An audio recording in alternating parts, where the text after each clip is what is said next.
Hello friends, ಎಲ್ಲರಿಗೂ ನಮಸ್ಕಾರ. Golden spoon ಕಿಚನ್ಗೆ ಸ್ವಾಗತ. ನಾನಿವತ್ತು ನಿಮಗೊಂದು ಹೆಲ್ದಿ ರೆಸಿಪಿನ ಹೇಳ್ಕೊಡ್ತೀನಿ. ಅದೇನು ಅಂತಂದರೆ ಎಳ್ಳು ಪುಡಿ ಅಥವಾ ಎಳ್ಳು ಚಿಗುಲಿ ಅಂತ ಕರಿತೀವಿ. ಸೊ ನಿಮ್ಮ ಕಡೆ ಏನಂತ ಕರಿತೀರಾ ಅಂತ ಕಮೆಂಟಲ್ಲಿ ಹಾಕಿ.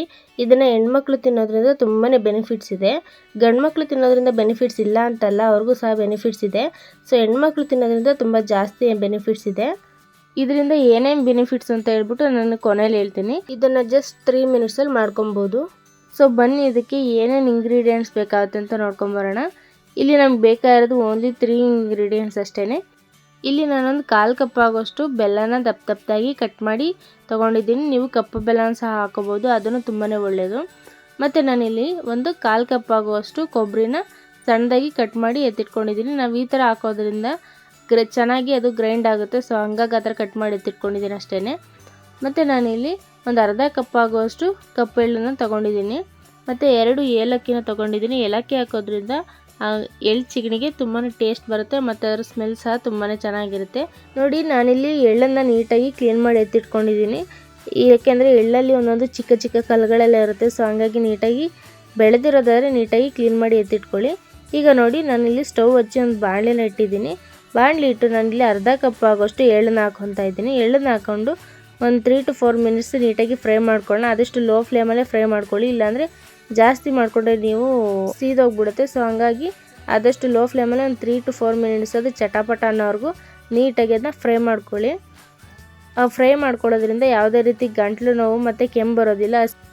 ಹಸಿ ಎಳ್ಳು ಹಾಕೋದ್ರಿಂದ ಗಂಟ್ಲು ನೋವು ಮತ್ತು ಕೆಮ್ಮು ಬರುತ್ತೆ. ಸೊ ಹಾಗಾಗಿ ಅದನ್ನ ಹುರ್ಕೊಂಡು ತಗೊಂಡ್ರೆ ಯಾವುದೇ ರೀತಿ ಪ್ರಾಬ್ಲಮ್ ಇರಲ್ಲ. ನೋಡಿ, ನಾವೀಗ ಅದೆಲ್ಲ ತಣ್ಣಗಾದ್ಮೇಲೆ ನಾನು ಅದನ್ನು ಎಳ್ಳನ್ನ ಬೌಲ್ಗೆ ಹಾಕಿ ಎತ್ತಿಟ್ಕೊಂಡಿದ್ದೀನಿ. ಈಗ ನಾನೊಂದು ಮಿಕ್ಸರ್ ಜಾರಿಗೆ ಒಂದು 1/4 ಕಪ್ ಆಗೋಷ್ಟು ಕೊಬ್ಬರಿನ ಏನು ಕಟ್ ಮಾಡಿ ಇಟ್ಕೊಂಡಿದ್ವಲ್ಲ ಆ ಕೊಬ್ಬರಿನ ಹಾಕ್ಕೊತಾ ಇದ್ದೀನಿ. ಮತ್ತು ಇನ್ನೊಂದು 1/4 ಕಪ್ ಆಗೋಷ್ಟು ಕಟ್ ಮಾಡಿ ಇಟ್ಕೊಂಡಿರೋವಂಥ ಬೆಲ್ಲನ ಹಾಕ್ಕೊತಾ ಇದ್ದೀನಿ. ನೀವಿಲ್ಲಿ ಕಪ್ಪು ಬೆಲ್ಲನೂ ಯೂಸ್ ಮಾಡೋದು, ಕಪ್ಪು ಬೆಲ್ಲನೂ ಸಹ ತುಂಬ ಒಳ್ಳೆಯದು.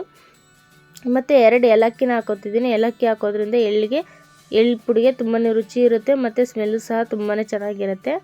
ಮತ್ತು ಅರ್ಧ ಕಪ್ ಆಗೋಷ್ಟು ಹುರಿದಿರೋವಂಥ ಎಳ್ಳನ್ನು ಹಾಕ್ಕೊಂಡು ಅದನ್ನ ನೀಟಾಗಿ ಗ್ರೈಂಡ್ ಮಾಡ್ಕೊತೀನಿ ಸ್ಮೂತಾಗಿ. ನೋಡಿ, ಈಗ ನೀಟಾಗಿ ಗ್ರೈಂಡ್ ಆಗಿದೆ. ಇಷ್ಟೇ ಇದು.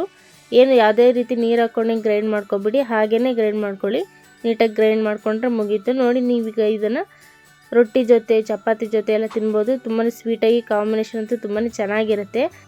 ಇದರಿಂದ ಏನೇನು ಬೆನಿಫಿಟ್ಸ್ ಅಂತ ಹೇಳ್ತೀನಿ ಬನ್ನಿ. ಇದರಲ್ಲಿ ರಿಚ್ ನ್ಯೂಟ್ರಿಯೆಂಟ್ಸ್ ಇರುತ್ತೆ ಮತ್ತು ಬೋನ್ ಹೆಲ್ತ್ನ ಇಂಪ್ರೂವ್ಮೆಂಟ್ ಮಾಡುತ್ತೆ. ಕೆಲವೊಬ್ಬರು ಹೆಣ್ಮಕ್ಳು ತುಂಬಾ ಸೊಂಟ ನೋವು ಅಂತ ಹೇಳ್ತಿರ್ತಾರೆ. ಸೊ ಅವ್ರಿಗೆ ಈ ಥರ ಮಾಡಿಕೊಟ್ಟು ನೋಡಿ. ಮತ್ತು ಬ್ಲಡ್ ಪ್ರೆಷರ್ನ ಕಂಟ್ರೋಲ್ ಮಾಡುತ್ತೆ, PCOSನ ಕಂಟ್ರೋಲ್ ಮಾಡುತ್ತೆ, ಮತ್ತು ಡಯಾಬಿಟಿಸ್ನ ಕಂಟ್ರೋಲ್ ಮಾಡುತ್ತೆ, ಪೀರಿಯಡ್ ಸೈಕಲ್ನ ಬ್ಯಾಲೆನ್ಸ್ ಮಾಡುತ್ತೆ. ಸೊ ಇದು ತುಂಬಾ ಒಳ್ಳೆಯದು. ನೀವು ಒಂದ್ಸತಿ ಟ್ರೈ ಮಾಡಿ ನೋಡಿ, ಹೇಗಿತ್ತು ಅಂತ ಕಮೆಂಟಲ್ಲಿ ತಿಳಿಸಿ.